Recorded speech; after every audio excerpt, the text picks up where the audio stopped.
제가 언젠가 설명드린 것처럼 전도는 하는 게 아니고 되는 겁니다.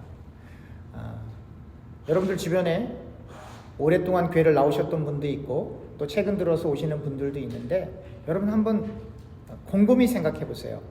새로 오신 분들은 어떻게 이 교회를 오셨을까? 내가 전도했기 때문에? 내가 말했기 때문에? 아닙니다, 여러분. 하나님은 늘 하나님의 사람들을 모아주세요. 하나님의 때에.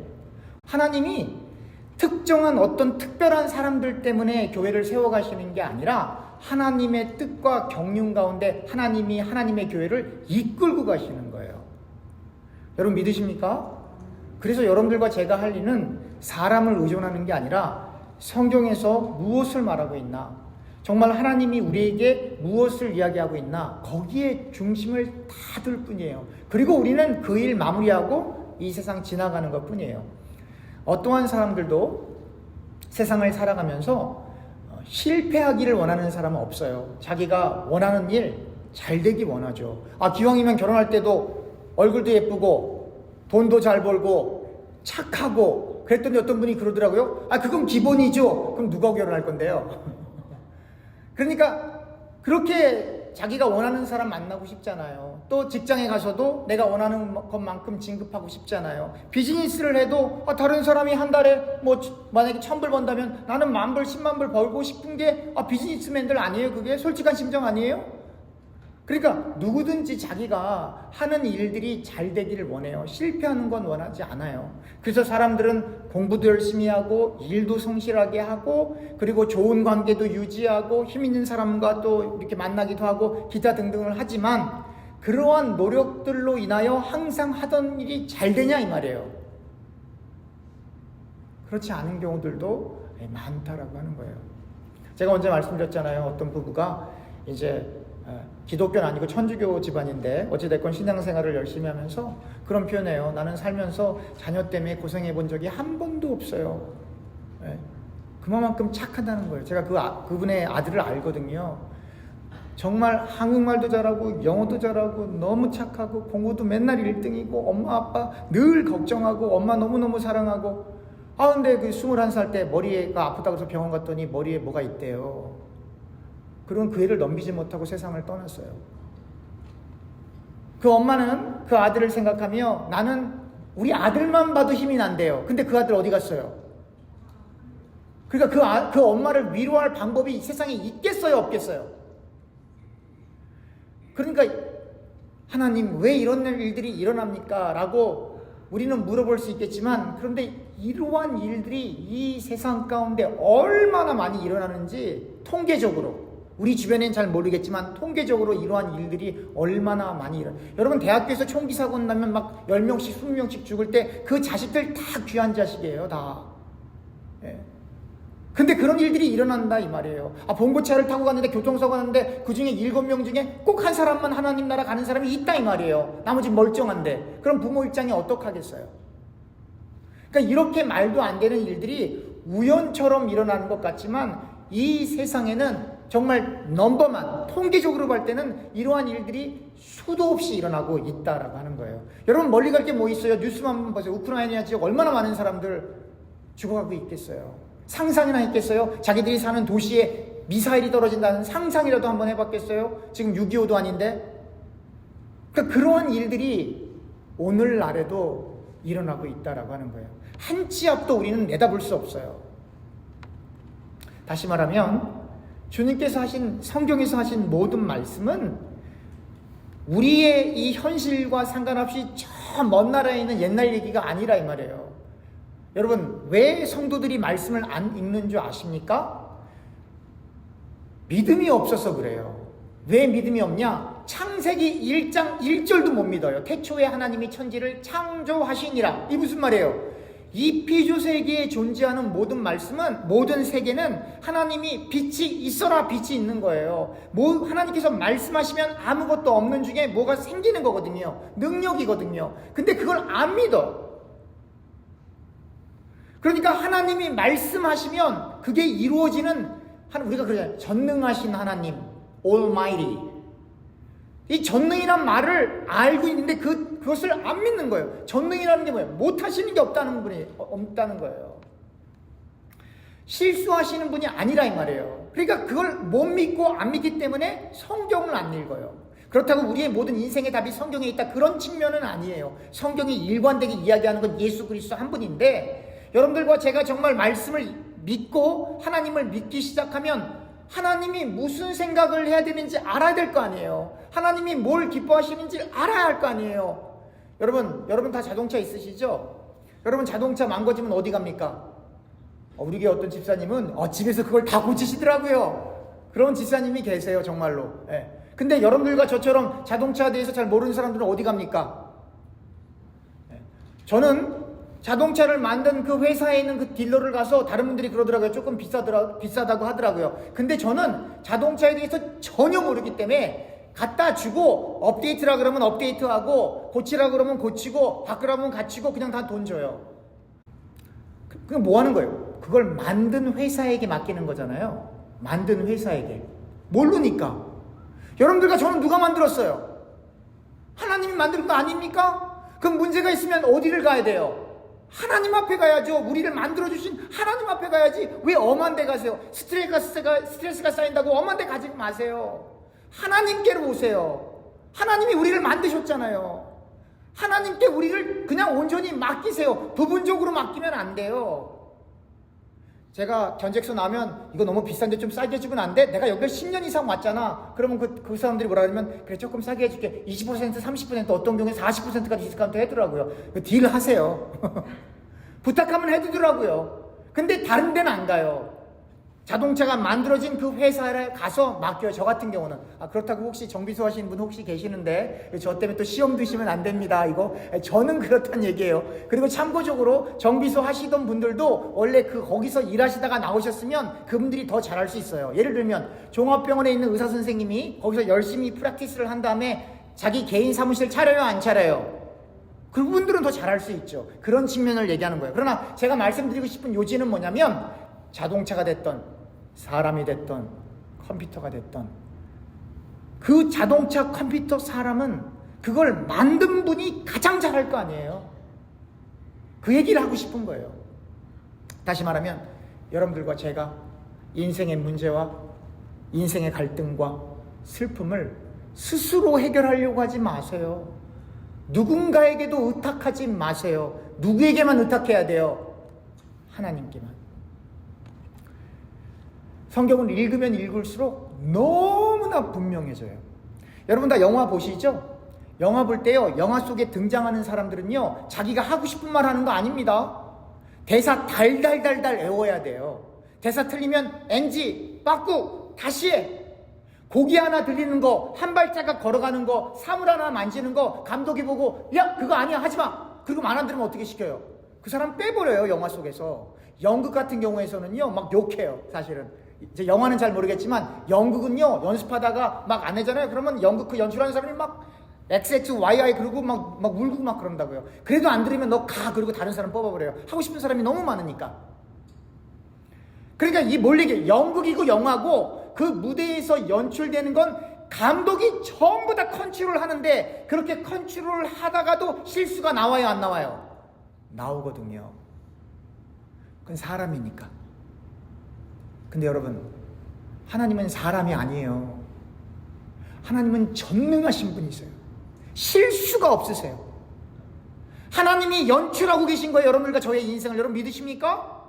하나님이 여러분들과 저의 인생을 연출하고 계신 거예요. 하나님이 여러분들과 저의 인생을 감독하고 계신 거예요. 여러분들과 제가 만나는 불행한 일, 슬픈 일, 행복한 일, 성공하는 일, 실패하는 일, 즐거운 일, 절망하는 일, 그 모든 것까지 다 하나님이 연출, 감독하고 계세요. 그래서 예수께서 이렇게 말씀하시는 거예요. 내일 일 걱정하지 마라. 전능하신 하나님 아버지 때문에 예수께서 그렇게 말씀하시는 거예요. 내일 일 걱정하지 마라. 한날의 괴로움은 그날의 족하니 내일은 내일에게 맡기고 그냥 오늘은 그냥 편안하게 지내. 여러분, 그래서 그 같은 맥락에서 자기를 부인하라고 하는 거예요. 여러분들과 제가 죽어야 사는 거예요, 여러분. 여러분들과 제가 살아있으면 우린 죽어요.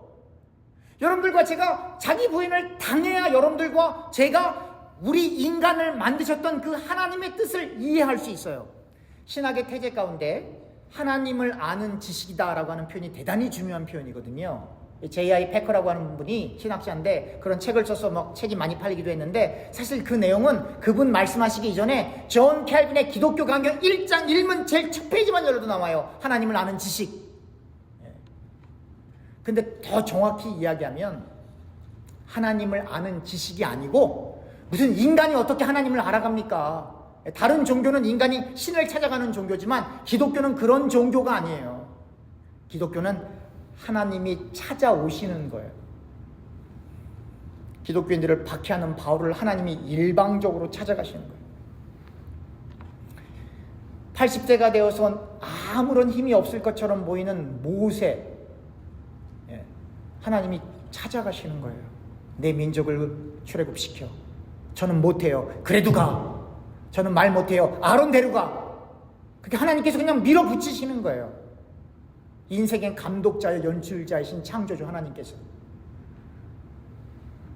담메색 도성에서 예수를 만난 다음에 바울이 형통하지 않았어요. 엄청나게 힘든 인생을 살았어요. 그러니까 바울이 뭐라고 고백을 해요?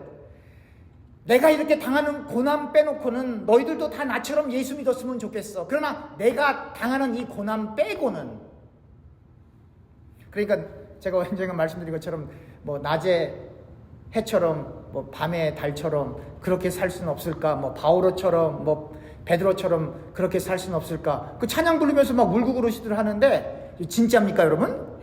만약 여러분들이 아들들이 딸들이 잘 다니는 직장 갑자기 예수 만났다고 관둬버리고, 그리고는 예수 전한다고 중동으로 가서 이슬람권에 들어가서 매 맞고 따기 맞고 굶주리고 얼벗고 감옥에 갇히고 그리고 목 잘려 댕강하고 죽어버리면 여러분 딸들과 아들들에게 그거 하라고 하겠어요? 근데 왜 이상한 찬양을 그렇게 부르시는지 모르겠어요. 실제로 하라고 그러면 본인도 안 할 거고 자기 자식들도 안 시킬 거면서. 그렇다고 그 찬양은 불러서는 안 된다, 금지곡으로 만들자는 얘기는 아니라 말이 그렇다 이 말이에요. 그게 바울이 고백하는 거예요. 나처럼 예수를 믿었으면 다 좋겠는데 내가 당하는 이 고난만 빼고 나처럼 예수 믿었으면 좋겠어요. 여러분, 예수님을 믿는 것도요, 이게 내가 믿고 싶어서 믿는 게 아니에요, 여러분. 하나님이 불러주신 사람, 하나님이 선택한 사람, 하나님이 창세전에 안 사람. 이 안다라고 하는 말은 히브리 말로 옮기게 되면 사랑한다는 말과 같은 맥락이에요. 하나님이 사랑한 사람. 그러니까 하나님이 내가 너를 사랑해, 이 말은 내가 너를 알아. 내가 너를 알아, 그 말은 내가 너를 너무 사랑해. 같은 표현이에요, 히브리식 표현으로는. 그 사람들만 하나님을 섬길 수 있고 예수를 바로 믿을 수가 있어요. 그런데 과거에도 그랬고 오늘날도 그랬고 하나님이 불러주시지 않은 사람들도 교회 안에 있나요, 없나요? 많아요. 있는 정도가 아니라 많아요. 여러분, 이미 기독교라고 하는 건 정치인들 사이에 벌써 여기가 표밭이에요. 옛날에는 장로님 정치인, 집사님 정치인들이 정치하러 나올 때 나는 기독교인이요 그런 말 안 해요. 근데 요즘은 정치하러 나올 때 내가 목사요, 내가 장로요 그러고 정치하러 나와요. 왜? 기독교 인구들 나 뽑아달라 이거예요. 같은 종교니까. 그러니까 기독교, 이 세상 정치하는 사람들 눈에는 이미 기독교가 여론으로 보이는 거예요. 여론으로. 그러니까 결국 기독교가 정치인들은 여론으로 보이고 출판사나 방송국 입장에서는 엄청난 비즈니스예요, 기독교가. 그러니까 예수님을 믿을 때도 하나님이 불러주신 사람이 아니라 하나님이 빠져버리고 다른 이유에서 교회에 오는 사람들이 너무 많다 이 말이에요. 주님을 위해 부름받은 사람이 교회에 와서 주님을 섬기기 시작하면 사람을 의식하지 않고 주님만 바라보며 말씀을 나누고 싶어요. 그러나 주님이 빠져버린 사람들이 교회에 와서 교회를 하기 시작하게 되면 하나님이 빠져버리고 누구만 나와요? 자기가 나오는 거예요. 예수님께서 여자가 낳은 자 중에 가장 훌륭한 사람이라고 칭찬해 주신 분이 계세요. 세례 요한이죠? 근데 세례 요한이 어떠한 죽음을 맞이합니까? 감옥에서 목이 잘려요. 그래서 만약에 그 당시 세례 요한이 그렇게 순교당하지 않았으면 예수님보다 세례 요한이 더 유명해져요. 그래서 하나님이 세례 요한을 너무너무 사랑하기 때문에 그의 영혼을 빨리 데려가시는 거예요. 여러분, 바울이 예수님을 만나고 열심히 선교 활동을 하는데 교회들을 막 세우거든요. 오늘 본문에 보니까 바울이 막 선교 활동하는데 돈이 너무너무 없었어요. 바울은 텐트를 만드는 사람이었다라고 여러분들 아시죠? 근데 바울이 그걸 안 한 건 아니에요. 그렇지만 그게 주업이 아니었어요. 바울에게 주업은 예수를 증거하는 거예요. 근데 바울은 여러분들 잘 아시다시피 교회를 세우고 그 교회가 뭐 30명, 100명 뭐 그 이상 모여지게 되면 바울은 거기 담임 목사 안 했어요. 거기 리더십을 세우고 다른 지역, 오늘날처럼 수평이동이 아니라 다른 지역, 예수님이 안 믿는 다른 지역으로 가서 거기 가서 다시 처음부터 돌에 맞고 침뱉음 받고 따기 맞고 감옥에 갇히고 그렇게 고생하면서 또 교회를 세웠다고요. 그리고 거기가 50명, 100명 되면 또 거기를 나와서 다른 지역에 가서 또 교회를 세웠어요. 그러니까 바울이 늘 경제적으로 어려웠어요. 근데 여러분, 고린도 교인들은 그렇게 우리가 다 공부했지만 그렇게 돈이 많은 사람들이었지만 고린도 교회에 대해서는 이 도움을 요청하지 않아요. 그러나 오늘 본문에 보니까 바울이 빌립보 지역에 사는 교인들에게 경제적인 요청을 합니다. 그래서 이 빌립보 교인들이 바울을 몇 번 이미 도와줬어요. 그리고 그 경제적으로 도와진 그것에 대해서 바울이 뭐라고 얘기를 하냐면 이렇게 얘기합니다. 오늘 본문 빌립보서 4장 18절입니다. 빌립보서 4장 18절. 내게는 모든 것이 있고 또 풍부한지라 에바브로디도 편에 너희가 준 것을 받음으로 내가 풍족하니, 이 돈 받았다는 얘기예요. 풍족하니 이는 받으실 만한 향기로운 재물이요 하나님을 기쁘시게 하는 것이라.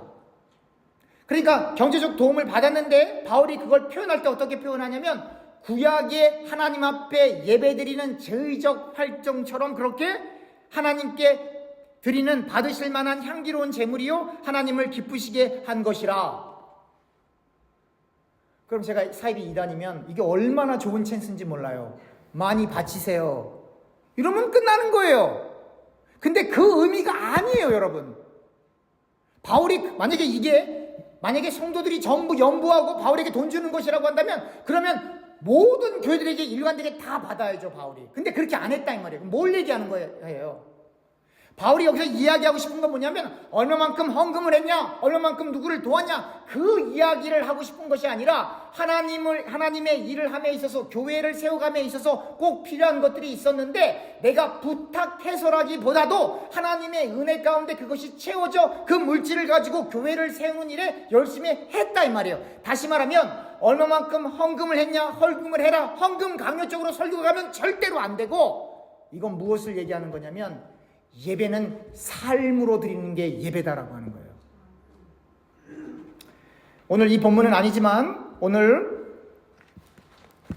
제가 오늘 그 주보에 올린 그 내용에도 있어요. 여기 주보 보시면 다 있는데요. 로마서 12장 1절이에요. 로마서 12장 1절. 그러므로 형제들아, 내가 하나님의 모든 자비하심으로 너희를 권하노니 너희 몸을 하나님이 기뻐하시는 거룩한 산 제물로 드리라. 이는 너희가 드릴 영적 예배니라. 이 말은 뭐 불교인들처럼 막 목욕 재개하고 막 수양을 쌓고 고행하고 그런 얘기가 아니에요. 예수께서 뭐라 그랬어요? 너희는 세상에 들어가서 소금과 빛이 되라 그랬어요. 너희는 뱀처럼 지혜롭고 비둘기처럼 순결하라 이랬어요. 이 말은 뭐냐면 세상에 들어가서 꼭 필요한 사람이라 그런 얘기도 아니에요. 이 말은 뭘 얘기를 하는 거냐면 세상에 들어가되 섞이지 말아라, 그 얘기하는 거예요. 세상에 들어가되 섞이지 말아라, 속지 말아라, 분별해라. 오늘 제가 드린 주보 다시 한번 보시면 제가 이렇게 글을 썼어요. 그리스도 안에 있는 영적 예배의 구체적인 행위는 이 세대를 본받지 않고 마음을 새롭게 하여 하나님의 말씀과 성령의 충만함으로 변화를 받아 하나님의 선하시고 기뻐하시고 온전하신 뜻이 무엇인지 분별하여 욕심을 부리지 않고 은혜 가운데 허락하신 믿음의 분량대로 지혜롭게 생각하고 그리스도 안에서 성령의 열매가 맺혀지는 삶입니다. 세 가지를 살펴봐요. 첫 번째, 하나님을 예배하는 삶은 이 세상을 따라가는 사람들이 아니에요. 이 세상의 철학을 따라가는 게 아니에요. 이 세상의 여론이나 가치관을 따라가는 것도 아니에요. 여러분들과 저는 여론이 뭐라고 얘기를 하던, 세상이 뭐라고 얘기하던, 영어로 I don't care. 그 사람들이 뭐라고 하든 우리는 케어하지 않아요. 우리가 케어하고 우리가 반응하는 건 하나님의 말씀입니다. 이 말씀이 가라는 곳에 우리는 가고, 이 말씀이 서라는 곳에 우리는 서고, 이 말씀이 앉으라는 곳에 우리는 앉아요. 이 말씀에 반응하면서 사는 거예요. 왜? 이 말씀으로 여러분들과 저를 하나님이 창조하셨잖아요. 우리를 만들어주신 분에게 우리를 맡기는 거예요. 주님, 저는 이게 도무지 이해가 안 갑니다. 저 마음이 너무너무 아픕니다. 제가 어떻게 해야 하나요? 하나님께 맡기면, 그래, 내가 너를 만들었으니 내가 고쳐줄게. 두 번째로 생각해야 될 것은 분별하는 거예요. 분별하려면 제가 말했죠. 하나님을 아는 지식. 근데 정확히 얘기하면 하나님을 아는 지식이 아니에요. 얼마만큼 많이 아냐 그게 아니라, 하나님을 아는 지식이 아니라 하나님이 주신 지식을 갖고 있는 사람, 하나님이 깨닫게 해준 사람, 나이가 많고 적고 성경을 많이 읽었고 절개 읽었고 신학을 공부했던 안 했던 간에 하나님이 말씀을 깨닫게 해 주셔서 그 말씀을 주신 사람이 분별할 수 있다 이 말이에요. 그리고 우리가 마지막으로 생각해 봐야 할 세 번째가 무엇이냐면, 성령의 열매를 맺는 게 아니에요, 여러분. 성령의 열매는 맺혀지는 거예요. 돌 감람나무에 있는 너희를 참 감람나무에 접붙이면, 가지가 접붙였다고 열매가 나면 내가 났어요. 그런 가지는 세상에 없어요. 거기에 열매가 나려면 뿌리로부터 영양분이 거기까지 전달이 돼서 열매가 맺혀지는 거예요. 열매가 맺혀지면 포도원 주인이 열심히 한 거지 가지가 뭘 한 게 있어요. 다시 말하면 성령의 열매를 맺자, 인생을 한번 바꿔보자, 바르게 살아보자, 그렇게 해서 실제로 인생을 바꿔도 그 바꾼 것이 자기의 의의가 되어서 나 정도는 신앙생활 해야지, 그리고 버림받는 거예요. 여러분, 우리는 할 수 없습니다. 우리는 노력해도 안 됩니다. 설령 되더라도 내가 한 거예요? 주님이 하신 거예요? 주님이 하신 거예요. 이걸 진짜로 믿어야 되는 거예요.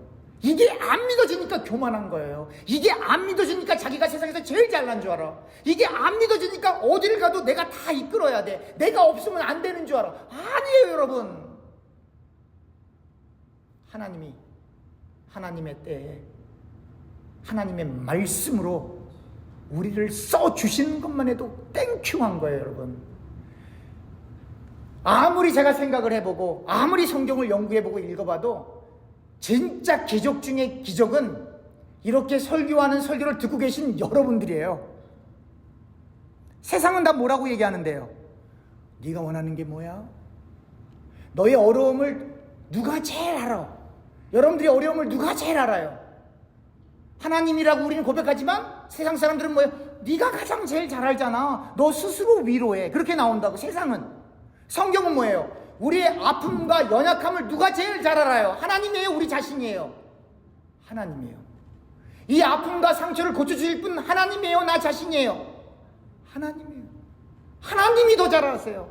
우리를 만들어주신 분에게 우리를 맡겨보면 어떨까요? 한번 우리를 창조해 주신 그 하나님께 우리를 한번 맡겨보자고요. 말만 예수 믿자 그러지 말고 진짜 한번 맡겨보자고요. 온전히. 부분적으로 맡기면 안 돼요. 하나님은 섞이는 거 싫어한다니까요. 분리되는 걸 성경에서 거룩이라고 하는, 거룩. 낮을 주관하는 해와 밤을 주관하는 달을 separate, 분리한 것, 그걸 뭐라고 그러냐면 거룩이라고 하는 거예요. 말씀을 맺겠습니다. 여러분들과 제가 세상에 들어가서 큰일 하라는 얘기 아니에요. 헌신하고 봉사하고 여러분들과 저의 자녀들을 모두 다 목사, 선교사를 만들자는 얘기도 아니에요. 근데 여러분 그거 아시죠? 물과 기름은요, 섞어놔도 섞이지가 않아요. 성분 자체가 안 섞여요. 하나님이 아신 자, 하나님이 사랑하신 자는 세상에 들어가서 섞여지지가 않아요. 무엇을 해도, 어떠한 행동을 해도 구별이 돼요. 성분이 다르기 때문에. 그걸 은혜라고 하는 거예요. 성분이 다르기 때문에. 그런다고 예수 믿는 사람들은 다 선행만 하고 착하고 인격, 그런 얘기를 하는 게 아니에요. 여러분, 유월절 때 그 패스오버 할 때 그 양의 피가 있는 그 집이 있잖아요. 그 집안에 살인자가 있어도, 악한 행동을 한 사람이 있어도 양의 피만 있으면 패스오버를 한 거예요. 그 안에 있는 사람들이 뭐 수양이 되고 인격이 되고 착해서 그런 게 아니라, 다시 말하면 여러분들과 제가 예수로 옷 입고만 있어도, 다시 말하면 예수님을 온전히 믿고 있어도 사람들이 때로 실수할 때 있고 넘어질 때 있고 죄질 때도 있겠지만, 그러나 그 예수를 온전히 믿고 나의 의가 아니라 하나님의 의로 예수를 옷 입고 예수의 보혈을 의지하여 하나님 나라에 간다라고 하는 그 사실이 정말로 믿어지면, 여러분들과 제가 그 사실이 정말로 믿어지면 여러분들은 365일 내내 기도하고 있는 거고 365일 내내 예배드리고 있는 거예요. 여기서 예배드리는 것도 중요하지만 여러분들과 살아 움직이는 그 성경이 살아서 기동하고 하는 모든 것들을 다 누가 이끌고 있다? 하나님이. 그 하나님이 여러분들을 사랑하시면, 그 하나님이 여러분들을 알아보시면 여러분들과 저는 예배하는 삶이, 예배를 드린다가 아니라 예배하는 삶이 되어버리는 거예요. 전도가 되어지는 것처럼, 예수가 믿어지는 것처럼, will be my witness, 증인을 하는 게 아니라 증인이 되는 것처럼 여러분들과 제 사이에 자연스럽게 그리스도의 향기가 그냥 나타나는 겁니다. 하나님의 놀라운 은혜가 있기를 간절히 축원합니다. 기도하겠습니다.